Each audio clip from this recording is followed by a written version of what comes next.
En fertilisation, ce qu'on fait beaucoup, de toute façon maintenant c'est pratiquement sur toutes les cultures, enfin beaucoup de parcelles, en tout cas toutes celles qui ont reçu des apports organiques. Et là, il y avait eu l'an passé des vinasses de betterave.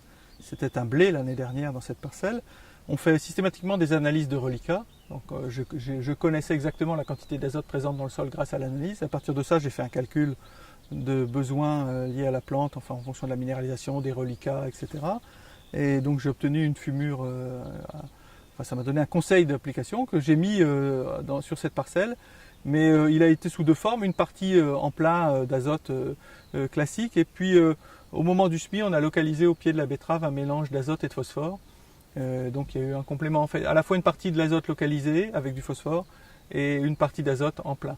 Mais pour autant, et c'est là où j'aimerais bien développer quelque chose de plus élaboré au sein de la parcelle, on voit bien que le haut de la parcelle, les betteraves elles bricolent un petit peu parce que la terre est plus blanche, il y a moins de minéralisation, c'est un peu plus froid.